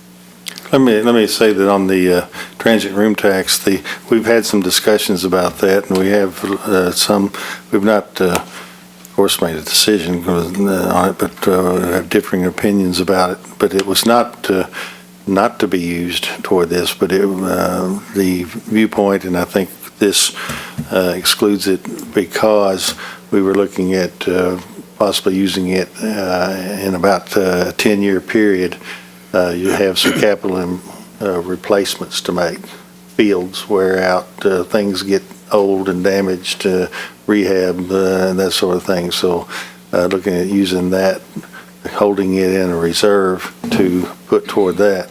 My opinion, I'm always, it seems like a middle ground guy, so I was thinking maybe we put half of it, or roughly half, toward debt service, half of it in a bank in a reserve so that we would have the money to do those capital improvements. You don't want to have a real nice facility that's now worn out, and you've got those fields are $1 million, so some of them are. And so that was what we were thinking about on that. But Mr. Doolittle, I don't guess I was real understood completely. You're saying that we could bond based on the transient room tax revenue, even though it's not really a fixed amount. And obviously, it depends on how many people stay in the hotels. But if we could bond on that, are you saying we would still? Well, we still would need the cost of the project, whatever it is, $40 million up front. But the transient room tax, that half of that, let's say, would just be used to pay back that debt. Or is it of more benefit than that? Correct. So you look at what the total project cost is and how you're going to pay for certain segments of it. Some of it may very well come from revenue produced by the project. Some of it may come from transient room tax. Some of it, just may come from other local tax sources. So if we have let's just say for a minute, it's $40 million. We get it done. Well, of course, you got to borrow the money up front. We borrow $40 million, bond $40 million. And then we decide we're going to use half the transient room tax to bank for replacement, half to pay off the debt. Then we'll just have, that money will be that much less than the city and the county will have to come up with to Right, and you're still talking, some more money that won't cover all of it. Mm-hmm. And then I think we need to get into, so what happens if you get into an operational deficit? If you have a COVID year, or you have set fixed costs and overhead, but you're not getting the tournaments, or you've got the wrong management team in place and they're not turning the business, or you collectively make decisions about recreation that affect how much rental and how much weekend tournament time you have, and it doesn't produce that much. So you can use the transient room tax is going to be used. It's where you're going to insert it. Right. You're going to insert it right up front for debt, or you're going to insert it for your operating subsidy, or are you going to save it, as the judge suggests, for capital replacements? So you heard your Jeff say, if you end up with an all synthetic facility, they'll start getting replaced in 8 to 10 years. So you're going to have a 20-year note to build the park, but yet you're going to find yourself needing money and funds halfway through that term to start replacing things. But all of that's hammered out in an interlocal, or could be, correct? Yes, Isn't that how- as we've done in A million times areas, before. yes. Isn't that Okay. what'd you ask? That all of those details could be hammered out in an interlocal, Right. as we've done with Right. several other things. Exactly. But correct me if just- I'm wrong, I'm sorry. No. Isn't that how you did the Carson Center? Didn't the city CVB pledge 1% of its 3% to Carson Center? I thought you delivered that news. Not exactly, but when we borrowed the money for the Carson Center and for the Expo Center, it was a $9 million note. We pass the 2% tax at that time. It didn't cover the entire amount of the cost, so there was a plan between the city, the county, and the CVB to come up with the overage. But slowly over time, as the transient room tax grew and became stronger, the city and the county and the CVB stopped contributing money into that debt service, and we pay for it entirely now. But if something were to happen, like if COVID had gotten really serious and wiped us out, we would have been back to digging that out of our tax dollars. Steve, if I recall, we redid some of the bond issues for the Carson Center, but the county tax base is responsible for repaying that, is that correct? Not the convention center or not the Carson Center? Ultimately, we pledged our tax base. Right. We use those resources first, provided they're available, but if push came to shove and the revenue wasn't there, we would have to get it from. But we had to do that in the bond issue to say that the county tax base. It was really the only way to borrow. I remember reading that and saying that borrow the money. our county general fund revenue tax base was going to pay for that, but then the interlocal agreement reimburses the payment for those bond issues. Right, it said which dollars we're going to put in first, and fortunately, it has worked out for very many years that we haven't had to use our other general governmental tax resources to pay for it. The transient room tax pays for it. So I want to go back to the numbers just one more time, sorry. But you said a moment ago, $1.5 million in debt service funds, 40 million of debt. So 20 million. Oh, 20 million. Roughly. I'm sorry, 20 million. You said that right. And so half of that, 750,000, would fund 10 million, somewhere in that neighborhood. So, if we assume that that post-COVID, that we're going to get, that transient room tax is going to continue to grow with everything that we're doing, then we may have 10 million, of what we need, to your point earlier. And so rather than, if that's just something to, that's on my mind. As Commissioner Gold brought up in the interlocal agreement on the Convention Center and the Carson Center, we built those triggers in there. So as that fund grew, what we dug out of our city and county budgets and CVB budgets went down. So I think we could come up with a similar arrangement here as to what happens when those funds grow, but also what happens when those funds constrict. So when we signed the interlocal agreement to establish the Sports Commission, to put that 3% hotel tax on, and I guess, how were we going to, if we weren't going to use those funds to pay for building the sportsplex, how were we going to build it? How was it going to be built? How is it going to be paid for? Well, we'd have to do a bond issue thing, but, and we are, and of course, this money also doesn't include those naming rights and a lot of other things that we're talking about. I didn't realize that it covered that 1.5 million worth of debt was in the break-even. Assumptions on top of assumptions. Right. Yeah. Well, it was never enough to pay for everything. You had the capital expense of a park that we didn't know if we were going to build just soccer, just baseball, softball, or where we're at now is doing it all together, or how to operate it, or how to replace it as we go. It's just not enough money to do it all. Okay, so it just wasn't there, really, to build it from that money. Not all of it. I think it was always. Right. It was always envisioned that it would be used in part for debt service and in part for operations. I mean, for example, what is now the city CVP, about 60% of that revenue goes toward salaries and operations. The Sports Tourism Commission hasn't incurred that kind of liability yet. For the purpose of reserving that, I think, for debt service. I don't want to think that we are trying to save some of that transient room tax to not apply it toward that, because we can squeeze you guys for that money instead, and we just hold on to that. That was the discussion about, do we need to save some of it? I think we had the debate, I don't know where we ended up on it.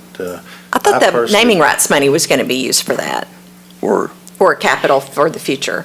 Well, That money was that's being put in. about $500,000 a year. 1.5 million is prospected for 5 years, so that's a $500,000 Yeah, a year. it's projected at 3.2 million over 5 years. And so, with synthetic fields, every 8 to 10 years, you're replacing turf. And so that, $800,000 per field times 14 fields, that adds up quickly. So yeah, that is reserved for those capital improvements, but it's not enough, the naming rights on its own, to do that. And also remember, we've used that transient room tax to pay for the 4 courts at the Expo Center. There's a replacement of those down the road. They're not going to last forever. And there's already requests for more basketball, volleyball in the area from the teams that are coming here to travel here. So it is being used for sports like it's intended to. Well, they put some of that money back they're bringing in, the I don't 1.2 million think- so far, or? I think with the convention center closed, I don't know if she's made money yet. I think it's covering or almost breaking even, but until she's fully operational, I don't think there's extra money to be putting back right now. The convention center does get 2% from the transient tax now. So That's the 1% from the county part and 1% Yes, from the city yes. part. They do get that 2%, but that's not used to, is that used just for operations? It's not used for anything on the sports? Yeah, I mean, I don't want to speak for Michelle. I know that they bought the cover for the courts to be able to put events where you don't have to pick them up and, move the courts every time. I think one of those covers is about $40,000 to get the ones you can walk on and stuff. And probably some other improvements they've made in the area. So the only thing we've purchased there so far was the courts. I believe, Chris, did they buy the curtains too? No, we bought the curtains. We bought the curtains, okay. So we bought the courts and the curtains. She bought the court floor covers. So And how much have we spent so far out of the transient room tax? I'd have to get back on you on the exact number. We bonded some of We that. bonded the courts. Yeah, we bonded the courts. I think we paid for the curtains. I think to your point, Commissioner Wilson, we don't want to create a situation where the city and the county are barely making it, and the Sports Tourism Commission is the wealthiest entity in town. Other than the library. But, I think it is, when I compared this type of venture, compared to the Carson Center, similar price, I guess in perspective, compared to the convention center, compared to the airport, none of the three of those entities have the upside that this has. I think that's what this has that they don't. We all know we want it. We know that from studies. We know that from the most important study that we do, and that's when we go knock door to door during our campaigns. I bet you all of us have heard, this is what we want you to do. Go do it. So I think the good piece that I see is that 3 years ago when we were sitting here, we didn't have the extra income from the transient room. We didn't have Bluegrass Downs. Now we do. We've got a little bit of progress toward that, and we hope that you join us. You complete us. It's a beautiful plan, no doubt about it. It's a beautiful plan. I think my point was, I thought the hotel tax, that the new hotel tax was supposed to pay for some of the construction, and let's use some of that if we can Absolutely. I to agree. lower the obligation from the city and the county so that we can make it work. I think that's what we're trying to say. We want to try to make it work. I couldn't agree with you more. One other thing I do want to mention, though, you Judge, you did talk about kids playing on top of the landfill, and I've been out there on Saturdays through the years and the last couple of weekends watching a 4-year-old play, and it is on top of a landfill. But those fields will still be needed. Yes. I would keep So them. those kids will still play there on Saturdays. And so I hope that, we can look at some ways to do some more permanent fixtures out there. They did have the second gate open last Saturday, which helped a lot with the flow out of there. Love to see some nicer restrooms and some things like some amenities there, but there will be local usage. You've said Monday through Thursday? Yes, here. yes, ma'am. Yes, ma'am. Okay. We'd be glad for you guys to help us on the. Sorry, opened a can of worms. Keep your mouth shut. I'm out there. Well, and we have, of course, we are joining you guys with the 911, but I'm going to detract from this talk, but I think we're right there on the verge of finding the solution to that 911, and I think that'll not be a concern too much longer. I would just say I think there's a way we could lower the cost from the $20 million that you are needing from the city. I think that would help us to have money for some of the other priorities that, you talked about, Reverend Henderson, and some of us have in our priorities that we've done. So if there are ways to look at that with the hotel tax to be used from what, for the construction and to raise those funds, I think that would help us. I'm just speaking for me on that part, but I think that's the case. All right, well, we've been at 2 hours. Can I make a comment? You done? Yeah, are you not going to ready to say yes tonight then? You said you weren't going to ask. You said you. Bill had something. Can I make a comment? Oh, I'm sorry. Can I make a comment? Yeah, sure. Well, one of my concerns from the beginning is not the project itself, because I think it's an excellent project. I think we all read through the report, we were impressed with it, and seeing the presentation tonight, we're even more impressed. I've been getting texts from people saying, go for it, you better vote for it, and people say it's an awesome project, so I think it's really good.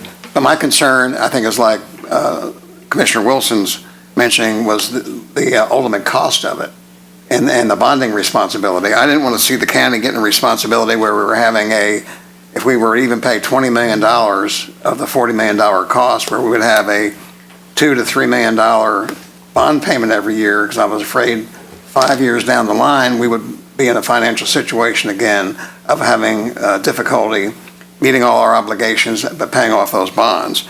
But tonight, my opinion is changed some because of the projection of $1.5 million a year for bond payment that will be in the revenue. Ultimately, the city and the county have to be responsible for, if it's $40 million, ultimately, we have to be responsible for the $40 million. But hopefully, down the line somewhere, some of that will be offset on the annual bond payments by the profits from the 1.5 million projection that's coming from the revenue from the facility itself. So hopefully 5 years down the line, instead of spending $2.5 million in bond debt, maybe we'll have $1 million or 1.5 million. And I think we'll take a look at the revenue from the transient room tax to see how much of that can be put in there. I mean, I'm willing to, I guess, take the build it and they will come type attitude toward this and be very positive toward it of what it's going to do for the community and the revenue it's going to bring in, and be responsible in the beginning for, I'll say, our share of the 40 million, of the $20 million that will be responsible for that, but with the understanding and the confidence that 5 years down the line, we're going to be bringing enough revenue to pay some of that bond issue.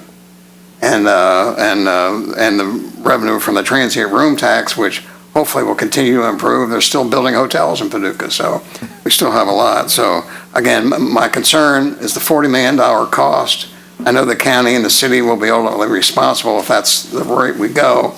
But I think down the line, in 5 years from now, I think our obligation for payment under a interlocal agreement will have it less than what that will be. So, Judge, I know you and I have talked a little bit, and I expressed concern about the overall cost, but I'm confident now if we want to trust their numbers of even if it comes in at $750,000 that can be used for bond debt, that's still $10 million and payments for that. So hopefully it comes in more than that, and I'm convinced we need to move forward on it. We need to move forward as quickly as we can to get it going, and with the understanding, I mean, maybe we come up with a plan that we find a way to put some cash money into it. Maybe, again, if the county's responsibility is $10 million, maybe we can put some cash into it and bond part of it, and then hopefully the bond payment will be made later on through those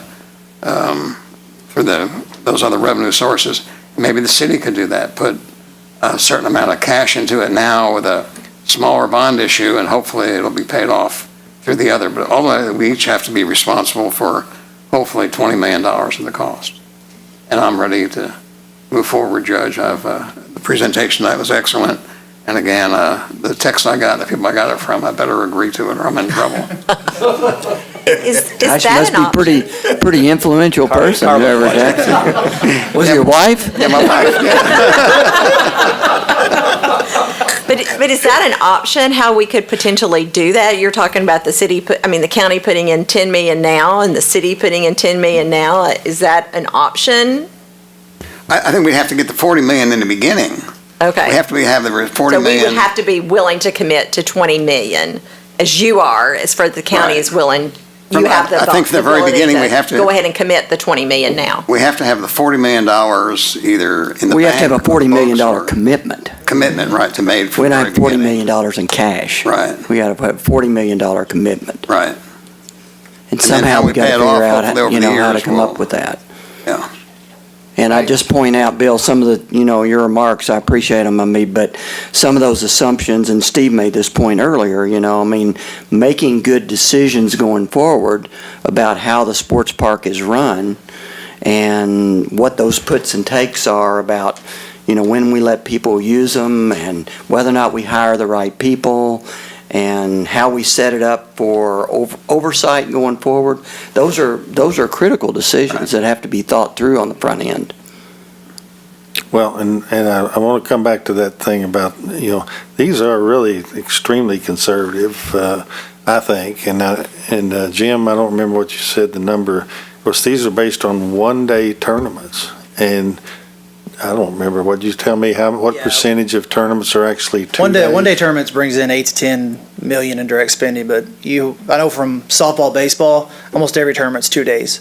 Yeah, Because so they a figured two-day out tournament. They figured out during COVID they can make us come for 2 days and space us out more. We're not spaced out more, but that makes us there for 2 days, which means 2 days of gate fees, hotel rooms, all that fun stuff. So it's just a one-day tournament figures here. Yeah. And so the revenue is obviously, but it's roughly twice that amount for a 2-day tournament. And Mayor, you mentioned the running of the ballpark. We're 3 meetings in to trying to figure out what the right way to, whether it's outsourcing all that, whether it's hiring people here. We're already having those conversations, gathering that knowledge, because you're right. If you don't run it the right way, I've been to several ballparks that just weren't running the right way, and there's nobody there. And it's just, it's unfortunate because they're nice, but they didn't build it the right way or they don't run it the right way. And, if they say in travel ball, you have to make the mom happy. That's what they told us. The pros told us. And if mom has to wait in the concession stand and miss their kid bat, they're not very happy. So how your concession stand runs, how long the bathroom line is. Do I have to drag my 4-year-old 2 miles to the ballpark, or do I get to park right by it? All these things make these things run successfully. What's the timeline on that decision? And second question, who's the decider of that decision? So those decisions, I'm gonna put you guys back on the spot now. Those decisions are kind of on hold until we know what we can build, right? So until we know how much money we have and what we can build, then we can start making those decisions, better informed decisions. We don't have a fine timeline. I mean, again, we're talking right now about potentially putting out a request for information from some of these management companies to get a better understanding of what that looks like. And then we have to decide, are they employed by the county? Are they employed by the Sports Tourism Commission? What does that look like? So there's still lots of information we're still gathering. I think to Mayor's point, I think I would feel more comfortable knowing that decision is not going to be made before we voice an opinion as the elected officials on it. No, we're still gathering information. We're nowhere near making that decision yet. Okay. On the corporate sponsorships, why was 5 years picked? Why not on the large ones, move it out to 7 or 10? As far as the estimate? The estimates, I mean. I think it's just what pros sees in industry standards and other facilities of this size. And again, it's a conservative number. We could have said 7 to 10 years, but how much would that happen? And so every number you see in this is conservative. And I feel like I'm overstressing that, but I think it needs to be reminded, these are all very, the economic spending is based on a 45.8% rate of people staying overnight. Half the people we're projecting don't even stay overnight, and so I don't know that that's a safe assumption. We just tried to have be very cautious as we provide these numbers. We don't want decisions to be made on numbers that are elevated in a manner that's not helpful. And so we want decisions to be made by the Sports Commission and these two bodies to be based on conservative information. And so that's why some of these numbers are like they are. Do I have any more questions or anything we need to talk about? Nope. I'm thinking about a motion to adjourn. Does that sound good or what? Yeah. Motion to adjourn. Could we have a motion to adjourn? Do we have Motion to one? adjourn. Okay. Yeah. Do we have you going to second it? We're gonna do it as one body then? Can we do that? You both Yeah. have to have one. We both have to do it. You Can't. probably gotta do your thing, we gotta do our thing. Okay. Do we have a second? Second. Okay. Keep talking. All in favor? Aye. Opposed? We're done. All right, how about, Motion to adjourn. motion second, all in favor, aye? Aye. All right, we're gone. Thank you, folks. Thank y'all. Thank you. Good, healthy discussion.